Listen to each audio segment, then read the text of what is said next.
Impossível, e eu acabei então pesquisando qual país que era mais fácil migrar para trabalhar, né, como trabalhador brasileiro trabalhando fora do país. E aí eu descobri a Nova Zelândia.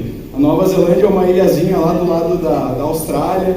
Vários filmes lindos são gravados lá, toda a saga do Senhor dos Anéis foi gravada lá. Eu ficava sonhando e pensando como seria, né, um país distante. Eu lá do interior do Rio Grande do Sul, com aquele sonho enorme de viajar, trabalhei bastante, juntei dinheiro e fui para Nova Zelândia. Cheguei lá, fui ordenhar vaca, pessoal. Essa é a cara do desespero, para quem não sabe. Pense em um trabalho difícil. Mas agora multiplica por 3. Todo dia, 4 horas da manhã, eu tinha que acordar para pegar 800 vacas no campo, levar para o tambo para começar a ordenha. E aqueles bichos cagam de um jeito assim que chegavam a fazer um monte de merda. E quem é que limpava toda aquela bosta lá todo santo dia? A minha semana durava 9 dias.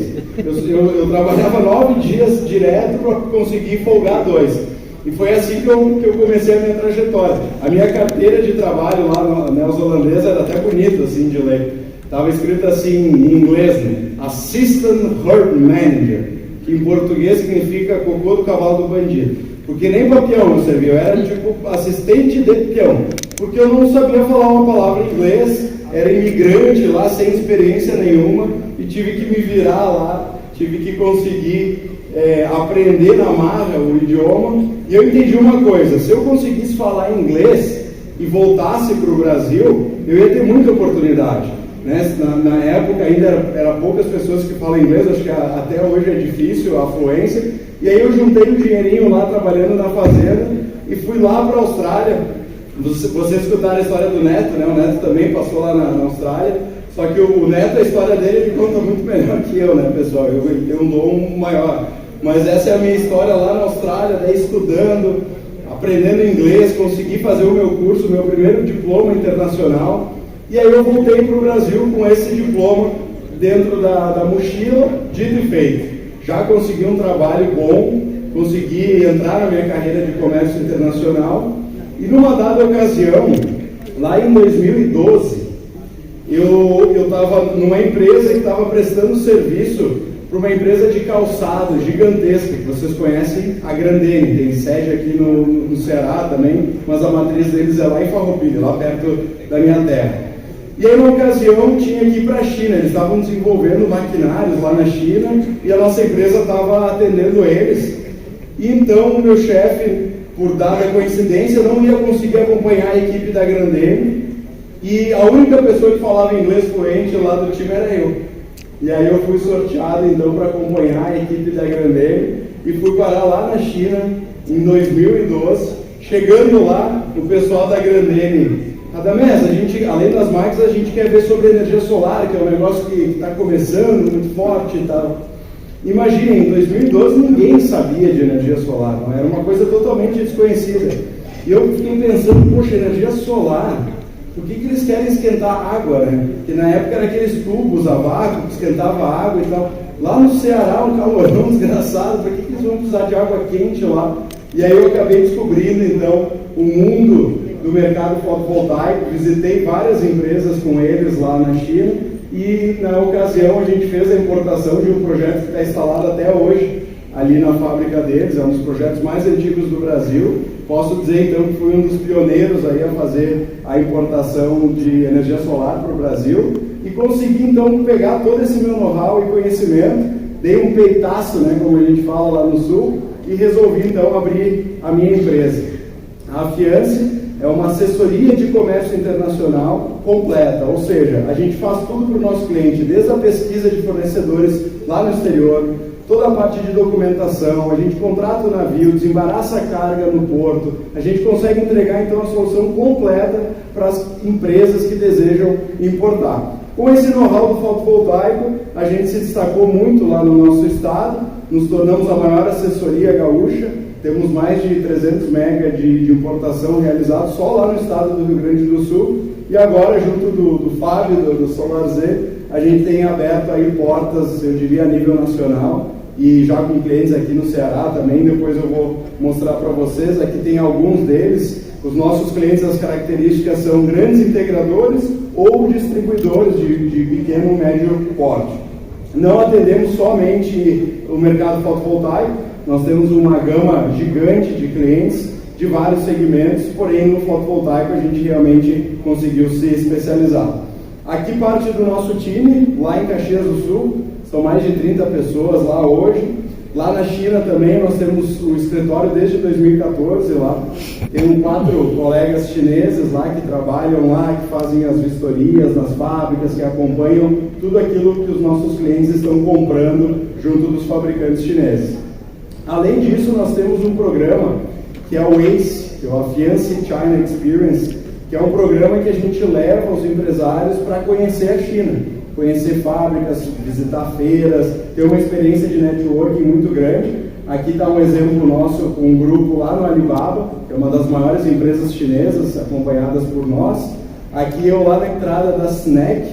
A SNEC, para quem não conhece, é uma das maiores feiras de energia solar do mundo, fica lá em Xangai. Imagine a Intersolar, quem foi na Intersolar esse ano viu que ela estava muito grande. A SNEC multiplica ela por umas 15 vezes o tamanho que é essa feira. É realmente absurdo o tamanho do mercado chinês lá no mercado fotovoltaico. Para quem fica até o final aqui na palestra, eu preparei uma surpresa para vocês sobre esse produto, mas vou revelar só lá no finzinho da apresentação. Bom, vamos olhar para o mundo agora. O mundo tem produzido, o ano passado, 188 giga.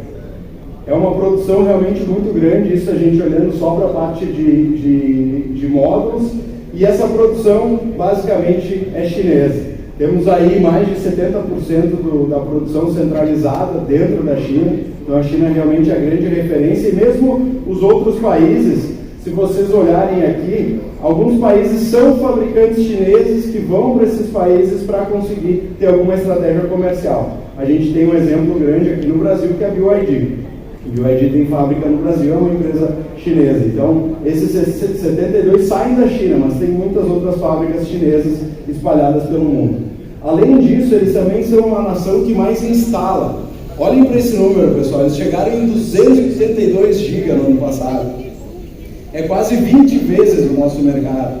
Olhem a China lá em 2013, é o Brasil de hoje. Então eles estão praticamente aí 10 anos na nossa frente na instalação de projetos fotovoltaicos. Além de instalarem, eles também exportam. É um mercado superavitário para eles. Rende um superávit aí de mais de 30 bilhões de dólares. Se a gente olhar os outros países aqui, todos somados, não chegam perto da China. Então eles realmente se destacam em todos os setores. Esse gráfico é bem interessante, vocês devem conhecer melhor que eu a cadeia produtiva de um módulo. A gente começa lá com a extração do silício, faz o lingote, extrusa aquele silício, depois é o wafer, que ele é cortado, uma lâmina fina, que vai virar depois a célula impressa e a célula vira um módulo. Então toda essa é a cadeia produtiva. Quando a gente olha para a base da cadeia, o silício, a produção mundial, 79% é chinesa. Quando a gente olha o segundo degrau, a produção do wafer, 96,8%. Então, mesmo quem produz células em outros países, provavelmente está importando da China. As células, então, 85% da produção mundial e o módulo, 74%. Então, a China, pessoal, realmente é o grande player, o grande líder do nosso segmento. Mas, como na vida nada vem de graça, eles criaram um problema muito grande, que é a questão do carvão. Para dar conta de produzir tudo isso, eles precisam de energia. E a energia mais barata que se tem até hoje, ainda, infelizmente, é o carvão. Para vocês terem ideia, a China consome mais de 50% de todo o carvão do planeta Terra. É absurdo, e coisas assim a gente vê lá para todo lado. Eu morei lá na China há muito tempo, até a minha esposa está assistindo minha palestra pela primeira vez, né, amor? E a gente lembra, a gente estava comentando sobre isso, como era difícil, né? Como foi bom ter voltado para o Brasil, ter um ecossistema bom, uma qualidade de ar boa, e lá na China não tem, o pessoal sofre muito. Para vocês terem ideia, a China tem o maior índice de câncer de pulmão do mundo.